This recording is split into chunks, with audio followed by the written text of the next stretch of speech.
Hello, and welcome to another ohmTown Daily News Show, Season 2, Episode 131 for May 11th, 2023.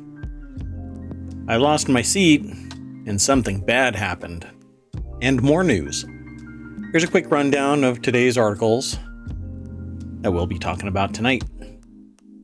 We're going to fear the gig economy, Peloton recall due to faulty seats, fear the streaming wars, or first the streaming wars, and then the fast food wars are coming.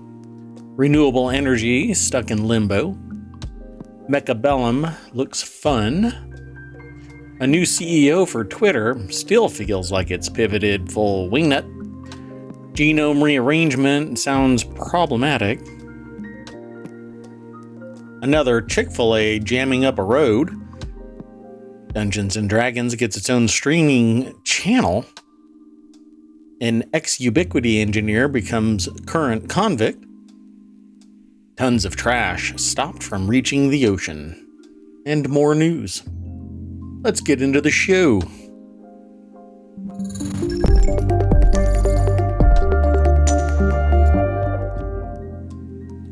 Hello. I am Mayor Watt. That is ohmTown. Well, that's ohmTown.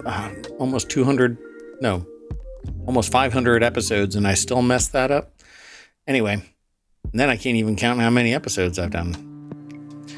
At any rate, that's ohmTown. The AI is still off doing whatever AIs do when they're on vacation. Although this isn't vacation for the AI either. At any rate, not much is going on. We're still working on some of the features in ohmTown. I don't know. I think that we've got the audio bugs worked out. Although I might be, suddenly my mixer is doing a really good job. Like volume wise, it's just like redlining. Wow, weird. Anyway, let me know if it's clipping. I'll find out when I actually listen to the stream afterward. So let's move on to the next article. The first article for tonight.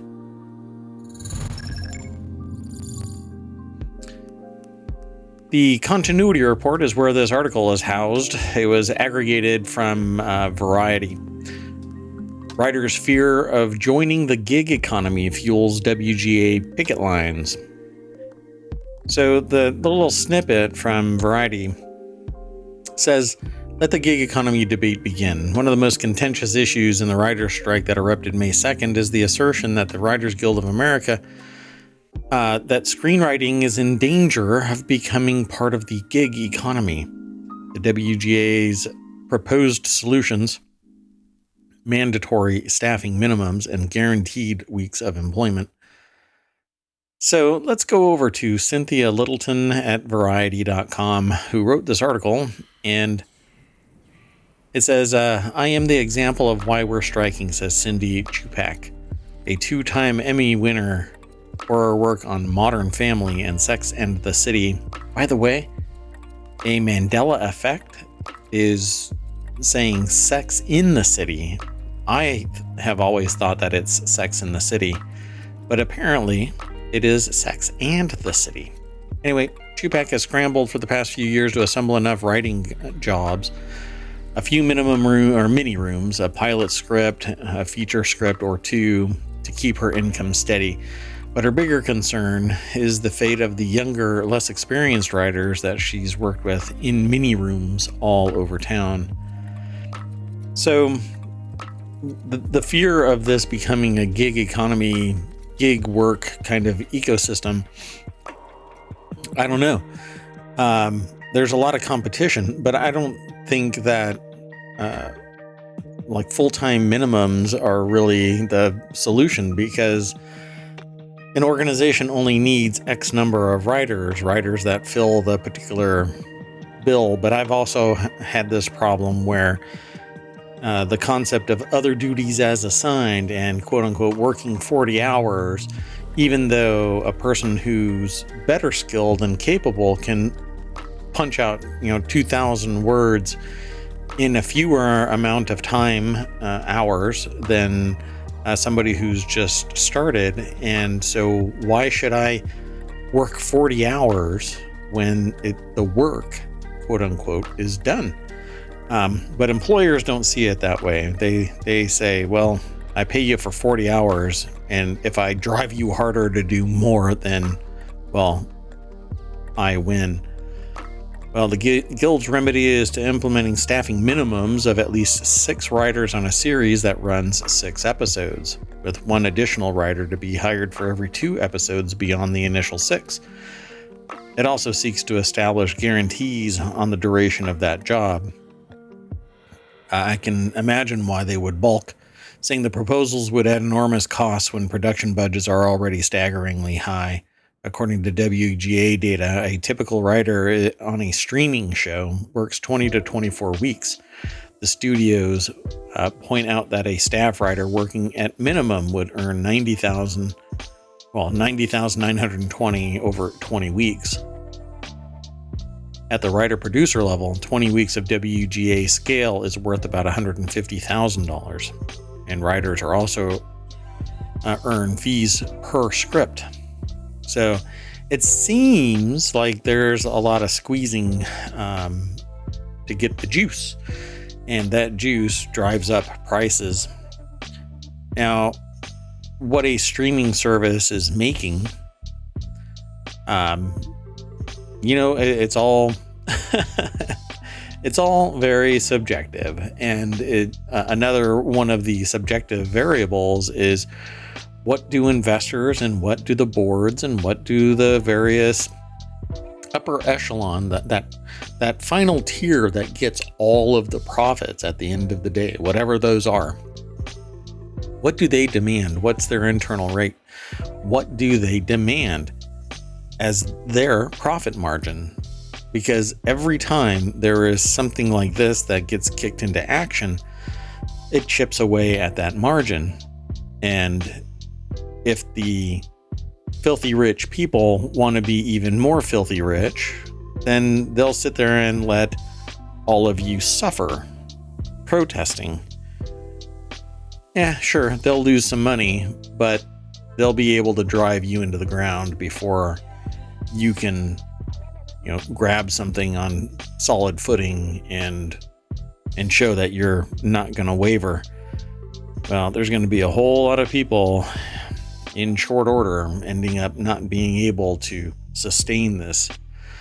Down here at the bottom, it says Nikita Hamilton has the ambition to become a showrunner, but she has had little experience in production beyond writers' rooms with small staffs. The only time I've ever been to set was on my first script as a co-writer, and I was still an assistant, Hamilton told Variety as she picketed May 5th outside Amazon Studios in Culver City. I've worked on 4 shows since then. The term gig economy has become a lightning rod in the public policy and legal realm. It typically refers to employment that is entirely freelance. Think Uber and DoorDash drivers, often on a day-to-day basis without benefits or other protections that full-time employment provides. The WGA strategically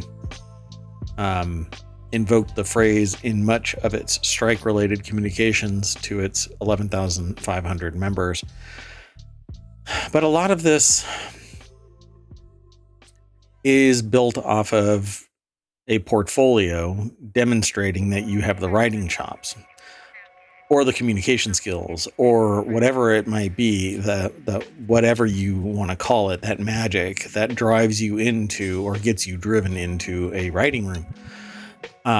My fear is that these mandates will drive costs up. Those costs are going to go to the customer, when having TV amounts to, if you have like a YouTube TV and you have it for a family, let me make sure what it is right now, because I thought it was one thing, but it might be another. I think it's $75. So depending on and it it depends. So you pay $75 and you don't get all of the channels that you would get from conventional cable, wireline cable. But streaming services are very limited in what they allow. So YouTube TV is let's say $75. I'm rounding up. But then you also have to pay for Netflix if you want certain movies, if you want certain shows, and you have to subscribe to Prime because it has certain shows, certain things, and you have to subscribe to Disney Plus because that's where all of the Marvel stuff is being pulled into, or you have to go hunting for it if you can find, and you have to go hunting for it all around. Let's make it abundantly clear. So by the end of the month, what used to be, maybe $85 for the max level of stuff 25 years ago is now you're looking at like $300 because everything is $15 a month. Nowadays, everything is nickel and dimed, and this is before, this is right now, this is before the protest. So you can just imagine how much is going to get thrown over to the consumer. But meanwhile, it says, how can you afford to pay Warner Brothers Discovery CEO David Zaslav $245 million in a single year, but you can't pay 6 writers, says Megan, referring to Zaslav's stock grant inflated pay package for 2021. How is it that you used to be able to pay 12 writers on a staff when the show was on broadcast TV, but now that it's streaming, 6 is some ridiculous number? I don't think the math adds up, and it doesn't. I'm not quite sure what the problem is, because it certainly isn't the bandwidth issue. It isn't the number of customers. They have more control over advertising. They have the ability to wholly disable anybody's ability to skip over it because it becomes a part of the stream. They get fantastic metrics. So what really is the problem here? Yeah, it might be that there is a large cohort of people that aren't tech savvy and aren't interested in streaming to streaming services or from streaming services. But then these streaming services have record profits. So really, where is the problem? Why isn't more money flowing down to the people who are the boots on the ground that are making the content? A streaming service or a company that streams whatever, a show, it can't stream on nothing. It needs these writers. It needs the actors. So what it sounds like to me is that the writers don't mean much, but the actors mean everything. And the profits ultimately have to be massive because the stockholders want it to be massive. You can't just be a business. You have to have stockholders nowadays so that you can grow instead of with massive amounts of money that's all leveraged off of the perceived value of the stock and its future earnings as a company. Speculation has made the stock market massive, and basically the people at the end of the day that get punished for it are the people that aren't profiting off of the rising prices, just straight old consumers. So there you go, writers. This is I don't know if anybody's even said it, but obviously you're the lowest people on the totem pole, yet you're the one that's the ground. You're the foundation. Actors can't act without your writing. The company can't hire the actors without your writing. The problem is that the only people that are going to get gigs are the people that are good writers. So you kind of are in a gig economy because you write something really good. If it's a work for hire, then it is wholly owned by the company and the contract that you have struck regarding that material and everything else that's already entrenched in the industry, right? You make money based off of how much you own of each script and the airtime and et cetera, et cetera. You get these residuals. Or You do the work as a one-shot deal. You get $100,000 and you're told to go away. So it's either force them to hire you at a certain rate and you're there, but at what point can you get fired? This is a at-will environment, so you can quit anytime you want to and they can fire you anytime they want to. But that's how the entirety of the United States has begun to act like since the 90s. It suddenly shifted to that there's no loyalty for the company and there's no loyalty towards the employee. Everybody is basically a gig worker. It's just sometimes it's a long-term gig. I could be fired at any time without cause. As long as I'm not part of a protected class, they can fire me. And if they fire me and I believe that I was part of a protected class, whatever the reason may be, I'm older, so I get fired because I believe that they thought that I was too old to work in that industry. Okay, well, then I can bring a suit, but I better be coming with some serious information to support my claim. Otherwise, I'm just spending money. So, I don't know. This isn't as easy as just them capitulating and saying to the Writers Guild of America, all right, and we'll give you whatever you want, because it's going to end up having a knock-on effect that customers are going to be paying more, and the people that are providing the jobs are going to take more and just kind of barely meet your demands. I guarantee at the end of this, customers are going to pay more, and they're going to still have record profits. And all it's done is drive the prices up for the end users. It would be all fine with me if filthy rich people would take less and let the middle class develop again. It's been the foundation of America, and it's just getting drained of its wealth. Let's move on to the next article.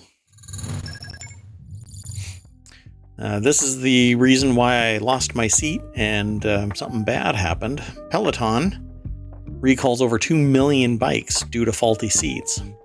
That's right, you can be pedaling away and your bike falls off. That's when something bad happens. Peloton is eager for people to know it's more than that bike company. Unfortunately, those bikes are at the heart of the beleaguered fitness company's latest woes. Today, Peloton and the U.S. Consumer Product Safety Commission issued a voluntary recall of 2.2 million Peloton bikes after 35 reports of seats either breaking or falling off during use. I guess this is a Bloomberg article that came to ohmTown by way of The Verge.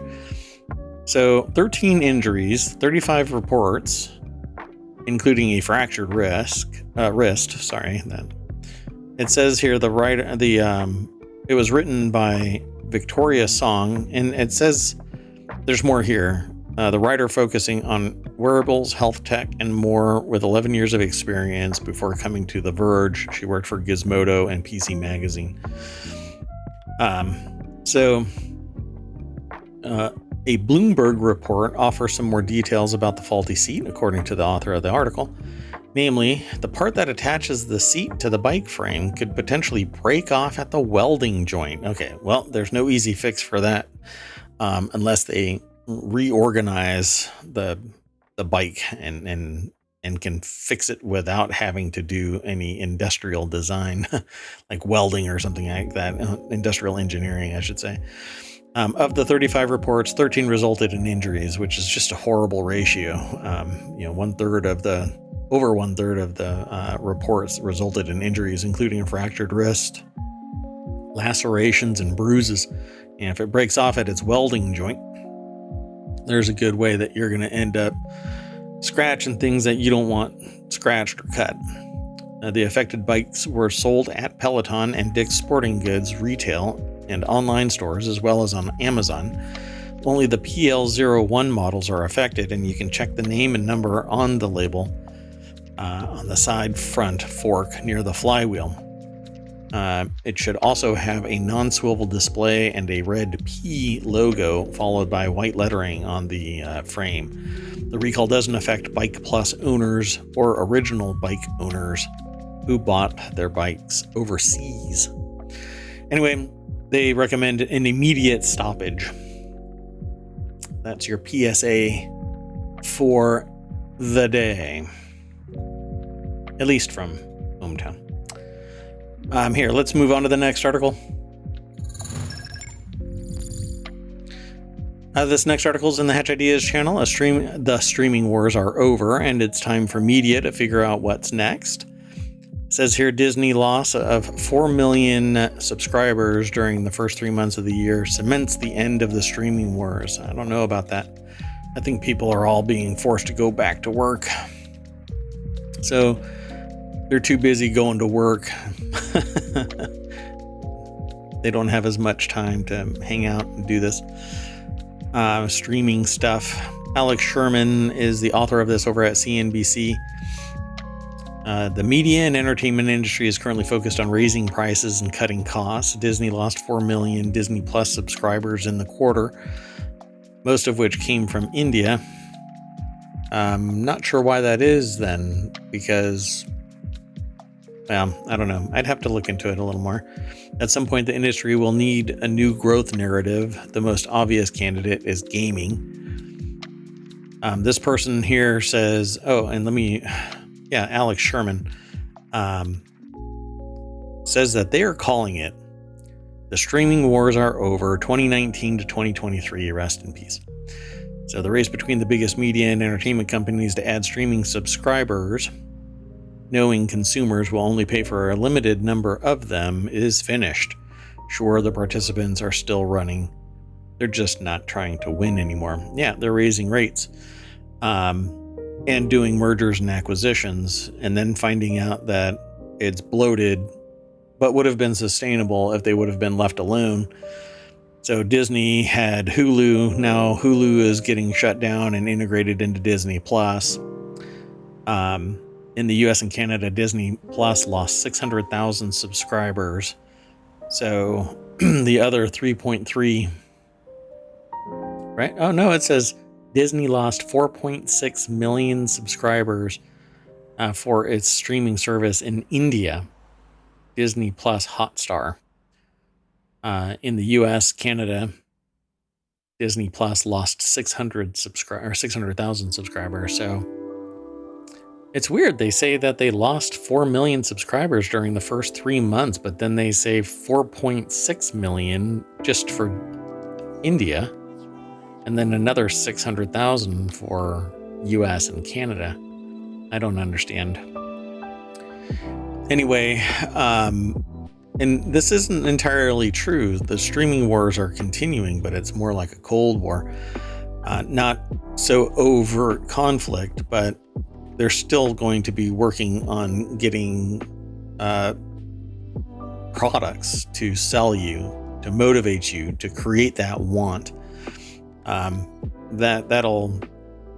That's underway right now. And before I go on to the next article, because I'm just going to go on to the next article, let me throw our current articles into the chat, so at least they're part of the VOD. Sorry about that. They'll be part of the show notes as soon as I can get them all done. So let's move on to the next article, because there isn't really much more to say about this. There's a lot more at the article, but there isn't much more to say. They're basically saying that the next step is to switch to gaming, but that's not it, folks. It says that let me continue with this article then. Raising prices and cutting costs isn't a great growth strategy. Streaming was a growth strategy. Maybe it'll come back with a bit of a cheaper advertising tiers and Netflix impending password sharing crackdown. This is all old news discussion. Then they say but it's highly unlikely growth will ever return to the levels seen during the pandemic and the early years of mass streaming. That probably means media and entertainment industry will need a new growth story soon. The most obvious candidate is gaming. No. Just no. Twitch pretty much has a lock on it. YouTube could, because it has so much momentum. All it has to do is facilitate the gaming side of things more. Some type of discovery, I'm barely ever seen as small time. I do a 1 hour show, one podcast. I don't talk about it with people publicly. I don't hype it up. I'm monitoring the word of mouth kind of a thing. I would encourage you to go and tell friends and come and hang out here at 9:00, or download the podcast or watch the YouTube videos, or come over here to Twitch. But it is what it is. There's no gaming really on YouTube, at least not live. There's a massive amount of recorded video, but I don't think it translates into a service that makes any sense in this dynamic, in the streaming media space. Twitch exists because of user created content that's live, not produced, not published, and YouTube already takes care of it. So what are these streaming services really going to do? Netflix is not going to do anything to impact gaming on Twitch if they wanted to do it live, and they're not going to touch even close YouTube's produced gaming content. Disney shut down its metaverse division. Tabletop gaming, D&D, is going to have its own streaming channel, an entire channel. It should just come over to Twitch and hang out there. But maybe they think that it's not big enough. I don't know. We'll talk about it because it's one of the articles. But yeah, I don't think gaming, they say perhaps the gaming wars is the next chapter. No, that was already won. And Twitch is the winner. So I think everybody needs to move on from that. But I'm going to move on from this article. So this next article is in the Hedge Ideas channel as well. Renewable energy projects worth billions stuck on hold. Major renewable energy projects being delayed by more than 10 years as grid reaches capacity. This is an article over at bbc.com by Esme Stallard and Justin Rolat. They say billions of pounds worth of green energy project. This looks like Earth-sized teeth, like fake teeth, prosthetic teeth. I don't know what these are. Yeah, I just don't know what they are, but they do look like teeth to me. If you're watching that, or if you're listening to this as a podcast, you have to go and watch the VOD. Sorry, go over to YouTube. Some new solar and wind sites are waiting up to 10 to 15 years to be connected because of the lack of capacity in the system known as the grid. Thanks for... Anyway, the government and private investors have spent 198 billion pounds on renewable power infrastructure since 2010. But now energy companies are warning that significant delays to connect their green energy projects to the system will threaten their ability to bring more green power online. A new wind farm or solar site can only start supplying energy to people's homes once it has been plugged into the grid. But apparently, the grid is now the problem, the grid itself. Longest grid queues in Europe. There are currently more than $200 billion pounds worth of projects sitting in the connections queue, according to the BBC. Around 40% of them face a connection wait of at least a year, according to National Grid's own figures. That represents delayed investments worth tens of billions of pounds. Yeah, because they're no longer selling, well, they're not selling or supplying anything anywhere. So all of that is waste. I don't know. You can't authorize all of that kind of production and then go, nope, sorry, you can't connect it.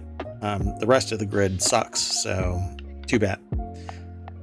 They're going to have to fix it. Here, let me throw this into chat as well. There you go. Okay, so let's move on to the next. This article is in the Warcrafters channel, and it's titled, "I Can't Stop Playing This Auto-Battling Strategy Masterpiece," according to this author. I'm just going to go over to PCGamer.com. John Beagle Teasdale is saying that Mechabellum is fast, fun, and deeply strategic, and it owes it all to one brilliant rule, and that is that it's an auto-battler. This is basically a combat simulator, sort of like Totally Accurate Battle Sim, but it's match based. So they send their enemies, you send your heroes, that kind of a thing. It's the 7th round of a match, and my survival is balanced on a hair. My infantry is being mopped up by napalm artillery, infantry I bought to screen my tanks from enemy marksman mechs. Back in round 2, when that was the biggest problem that they had, once their infantry die to the rockets and fire, my now unprotected tanks die to the snipers. So this person is retelling their interaction in Mechabellum, which basically it's an isometric battler. They say it's an auto battler. I haven't used that term before, but it's kind of like, what is it called? Command and Conquer, StarCraft. It's kind of like that in that it's very high resolution, detailed combat units, and you direct them into battle. But once they're directed to go into battle, it's all automated. You don't actually grab. You have no discrete function within this. And it's actually sitting in my Steam cart right now for $11.99. So go and check it out. It looks like it's a lot of fun, but I just haven't been able to play it yet. They say, while the set of options are random and different each round, Mechabellum keeps things fair by offering the exact same random set to each player, also letting you read your enemy's future moves by knowing whatever they picked was in one of your 4 cards, or those 4 cards. You can't see what your opponents placed each deployment until the battle starts, so prediction is an important part of Mechabellum's matches, and guessing the when, what, and where of, or it says of how your opponents deploy their units lets you place predictive counters to exploit whatever you think they're about to do. So this is a pretty neat game, and basically you're behind a wall of ignorance until it's removed, and you get to see that little portion of what's coming at you. Not necessarily on like a real battlefield. So this article is quite expansive and has videos in it. I won't play the video, but I do encourage you to go over and check out this auto battling combat sim. It's pretty cool. I dig it. So far, watching people play it, I think I'm going to end up playing it, if not for the fact that a Diablo 4 stress test starts tomorrow. So anyway, let's go on to the next article. This next article is Elon Musk says he's picked a new CEO for Twitter. I still don't think that anything's going to change culturally. I'm going to go straight over to the article. Let me throw it into chat real quick. Let me do one more thing here. There we go. Okay, so let me go over to Quartz, QZ.com. That's where the article is. And Scott Nover is the author of this. It says Elon Musk is the owner of Twitter, but he's been serving as CEO. He's also been serving as CEO. This isn't a foreign role to him. He's the chief executive of Tesla and SpaceX, as well as a major stakeholder in both. Well, he bought his way into Tesla. And all the engineers were the reason why they got a massive grant to save SpaceX that imploded too. All those engineers. Anyway, but shortly After taking over Twitter in 2022, Musk suggested that he would, in fact, hire someone to relieve him of his CEO duties. So that's exactly what he's done. But I think he's probably trying to just stay in the background and control everything still, except that there's going to be a different CEO. They named the person today, but I've forgotten the name. I don't think that I'm not sure who it is. Doggone it. It just fell out of my head. So I don't think that they talk about it, right? Yeah, they stop. Anyway, we know who it is. I just can't tell you right now. I'm sorry. Let me go on to the next article. This next article is in the Mobile channel. Researchers discover mechanism responsible for genome rearrangements, which sounds like a bad thing and a good thing, maybe depending on what it's rearranging. The goal of every dividing cell is to accurately segregate its genome into 2 genetically identical daughter cells. However, this process of 10 goes awry. Of 10, I'm an idiot. This process often goes awry and may be responsible for a new class of chromosomal abnormalities found in cancers and congenital disorders. Let's go over to, there you go, viz.org. And is this from, let's see. I want to find out who all and where it's actually from. I think it's Utah. Anyway, I think it's Utah Southwestern Medical Center, or UT. And cancer genomes are remarkably complex, says this article.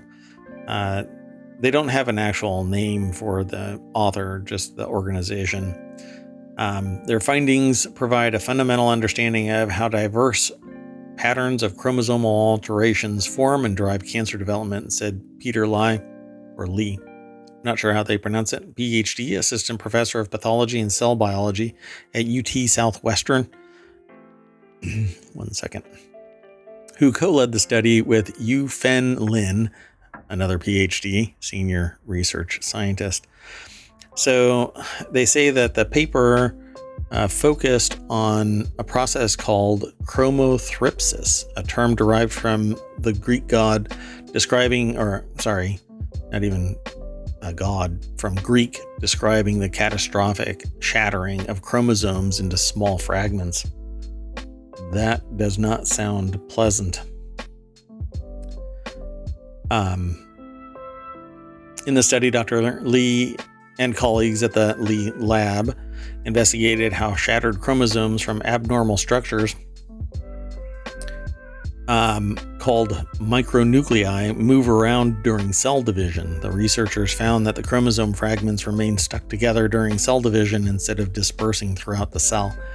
This allowed the shattered chromosome to segregate into as a unit into one of the 2 daughter cells, where the cell's DNA repair machinery haphazardly stitched the pieces back together in the incorrect order to form a rearranged chromosome.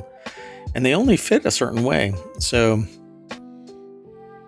it must be doing something to facilitate this. The top researchers identified a protein complex consisting of CIP2A and TOPBP1 that tethers the DNA fragments together during cell division. The genomic signatures of this process can be detected across 25 cancer types, resulting in the loss of critical tumor suppressor genes. So, to me, it seems like they've just found the cause, the cause of cancer, of what actually triggers it. Or at least what they're saying, suppressor genes, which would have terminated it in some way. But really unprecedented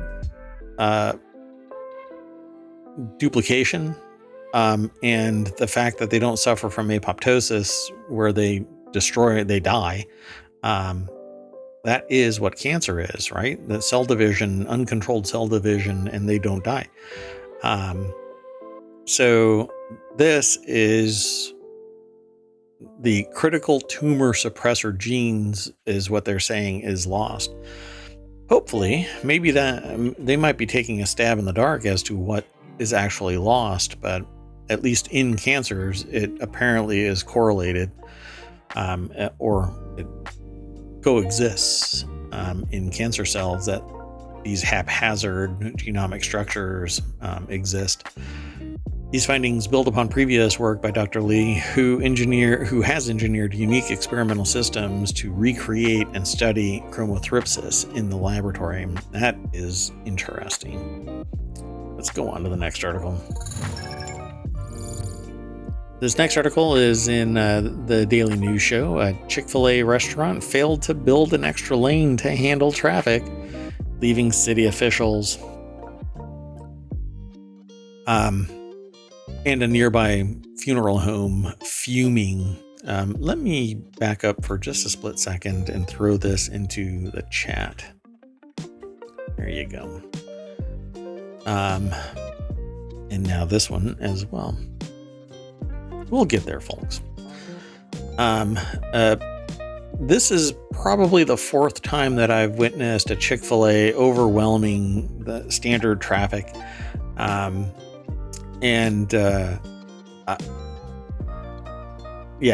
just leave it at that.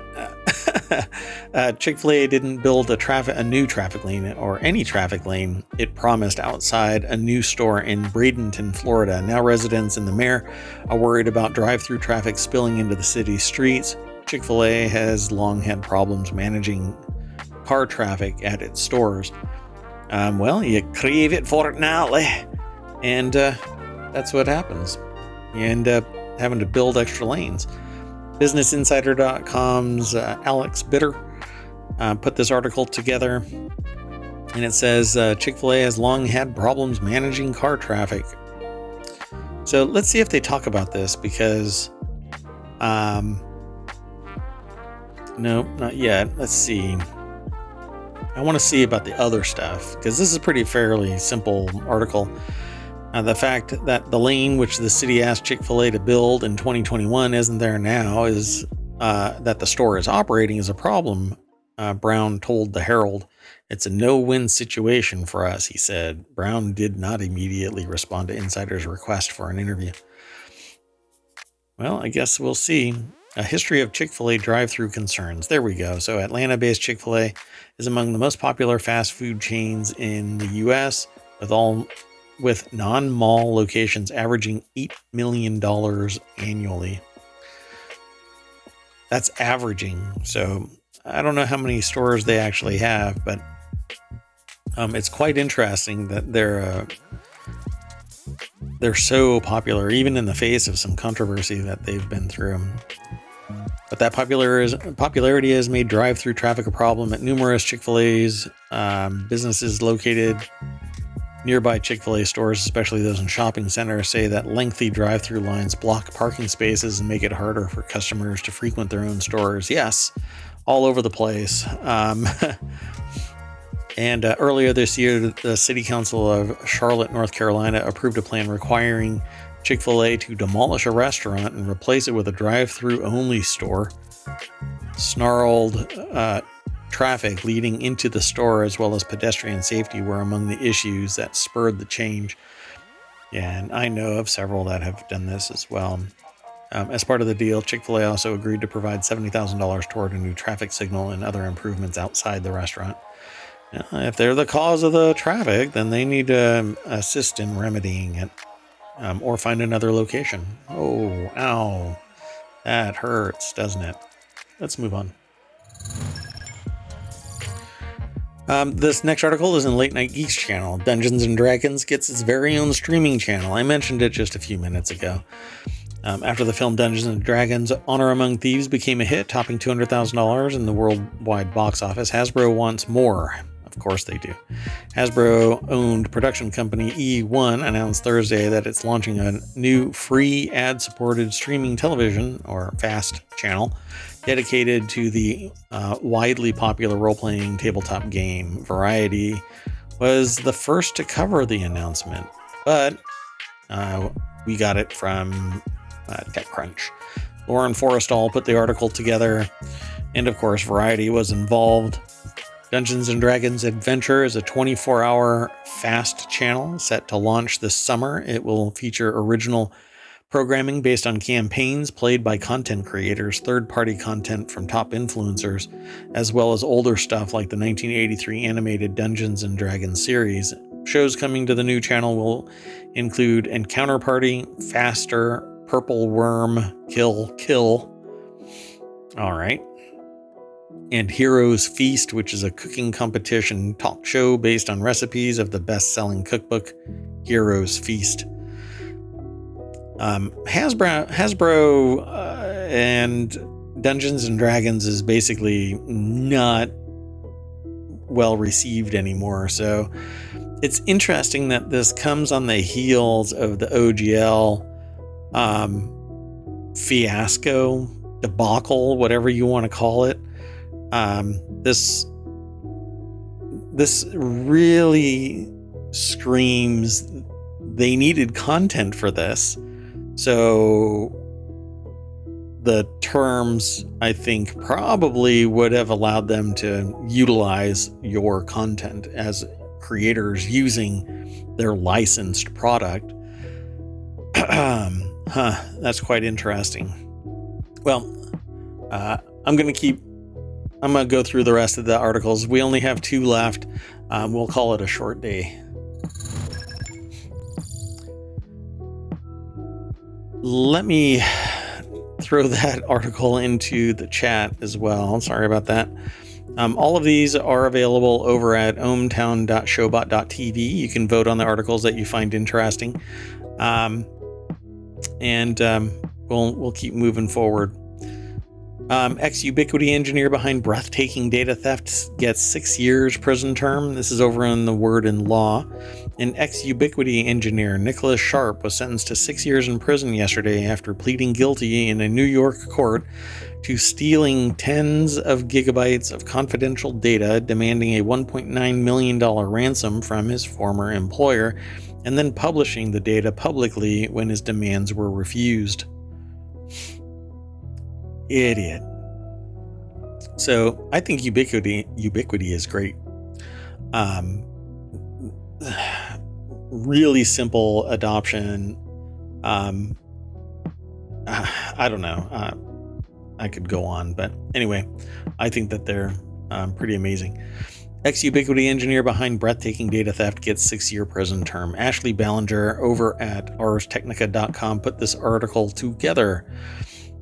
However, so they say it was Sharp had asked for no prison time, telling United States District Judge Catherine Polk-Fela that the cyber attack was actually an unsanctioned cybersecurity drill that left Ubiquiti a safer place for itself and for its clients. Bloomberg reported in a court document. Sharp claimed that Ubiquiti CEO Robert Pera had prevented Sharp from resolving outstanding security issues, and Sharp told the judge that this led to an idiotic hyperfixation on fixing those security flaws. Obviously, the judge would reply how I would reply. It's not up to you. But I wouldn't have phrased it the way that Fela said. It was not up to Mr. Sharp to play God in this circumstance. Interesting turn of phrase. Anyway, the thing that did them in really is the fact that they released it into the wild. Amongst the other ethical, moral concern here,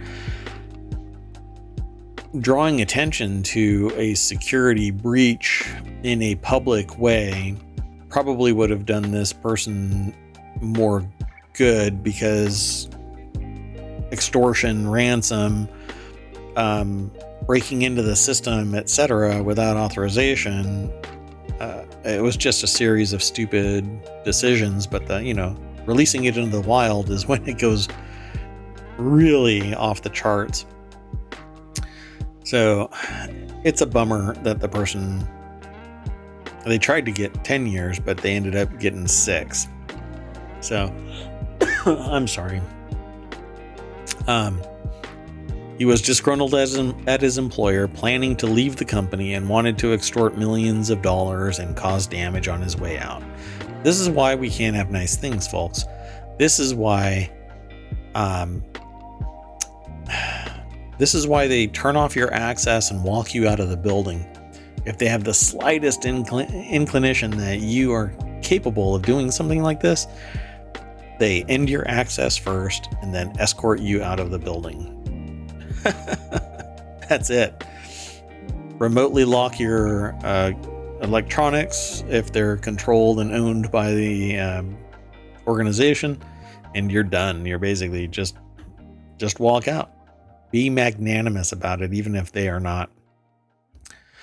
The timeline instead appears to reveal a calculated plan to conceal the data theft and extort nearly $2 million from Ubiquiti. So that's in a sentencing memo. Wow. There's a lot more over here at this article at Ars Technica. So again, like usual, I urge you to go over and check that article out. And finally, the last article for tonight is over in the Mobile Channel. 77 fewer tons of trash made it into the ocean thanks to this experimental LA County device. So all of this flooding and all of this water in California has basically pushed a bunch of stuff into rivers and streams, creeks and whatnot, overflows and everywhere, really.